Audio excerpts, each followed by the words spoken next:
grilllaua ehitamise projekt on jõudnud sellisesse staadiumisse, et aeg oleks värvida laua puitjalad, kuna meie disaini idee oli selline, et lauajalad peaksid olema grillikorpusega ühte värvi, siis ma läksin seda teed, et võtsin siia Tehnose värvikauplusesse Laki tänavale kaasa grillikupli, et määrata täpne värv. Variante on mitu, nii nagu ikka kõikides värvipoodides on olemas värvikaardid, aga on olemas ka spetsiaalne tööriist, millega saab määrata värvikoodi. Ja värvid Vutex, see on immutuskrunt, Futura, see on põhivärv ja see on krunt. Nii et ühe väikese lihtsa asja värvimiseks, kui tahate, et see värv ka korralikult peal püsib, on tegelikult vaja 3 kihti peale kanna. Ja teema lõpetuseks peaksin ütlema, et mul on nüüd värvid toonitud purgid käes, aga ega see õige tooni valik niisama lihtsalt ei läinudki. Tehnose meeskond spektromeetri näidu kohta arvas, et see päris kõige parem ei ole ja siis läksid käiku ka värvikaardid. Ühesõnaga oli palju tööd ja sebimist, lõpuks jõudsime konsensusele ja nüüd läheb värvimine lahti.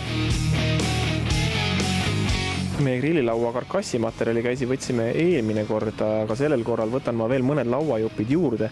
Nimelt üks väike kinnine kapi osa tuleks ka sinna teha, selleks kasutame voodrilauda. Voodrilaua valik on Puumarketis suur lau, on sisevoodrilauad, on välisvoodrilauad. Sisevoodrilaud on natukene õhem materjal, ehk siis ta võib-olla talub natukene vähem sellist ilmastikust tulenevat mängimist ja võib varem pragunema hakata. Kuna meil see grilllaud läheb välja, siis mina võtan välistingimusesse mõeldud voodrilauad. Need on natukene paksemast materjalist, olgugi, et ta on peensaetud pinnaga, aga me värvime selle materjali niigi üle, ma usun, tuleb kena ja ühtlane, nii et see on minu jaoks hetkel parim variant. Eelmises messinurgas sai räägitud lisaks sellele betoon lauaplaadi lihvimisele ka ära see, et hakkasin valmistama lauakarkassi juppe ja lasin nendele postidele, mis on siin 6 tükki, tapid sisse. Nüüd, mis edasi?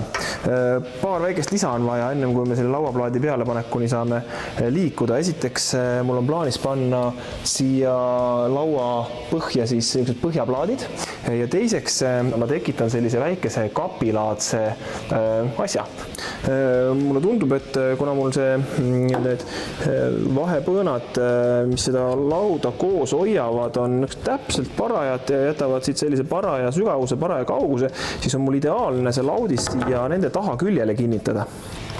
Selleks lõikame lauajupid välja ja vaatame, kuidas me nad siia sobitame.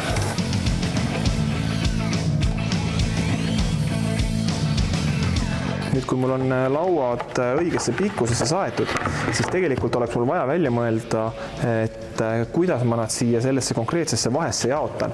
Selge on see, et nii palju mul ilmselt õnne ei ole, et need lauad siia kuidagi täpselt jagunevad. Seega on mul vaja ilmselt sooritada mõned pikilõiked.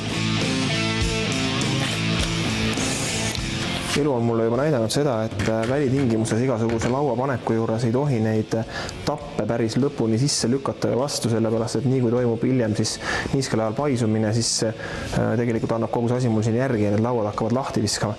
Selle tõttu tegelikult see paneel, mis ma siia plaanisin, on ka puhas mõõdud natuke kitsam, mis tähendab seda, et ma panen nüüd 2 äärmist lauda paika ja siis sätin need 3 lauda, mis siia vahel läheb, selliselt vahele, et igale poole jääb mul siin selline paar milli vahet ehk paisumisruumi laudadele.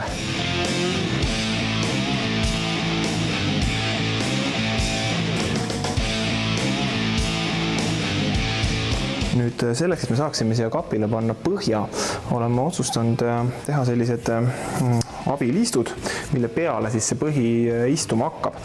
Liistude kinnitamiseks ja üleüldse kogu selle karkassi koostamiseks kasutan ma nanokattega kruve, kuna tegelikult hakkab see grilllaud ju olema õues, siis pikendame selle eluiga selle võrra, et vähemalt kinnitusvahendid läbi ei roosteta.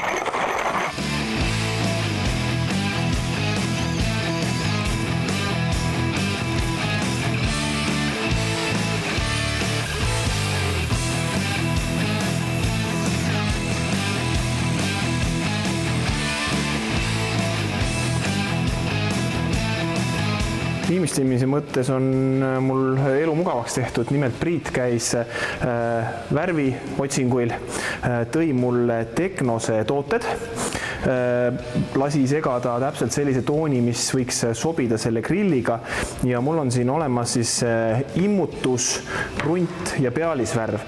Nüüd uudishimu on mul suur, ma tahaks näha, et milline see pealisvärv siis välja näeb.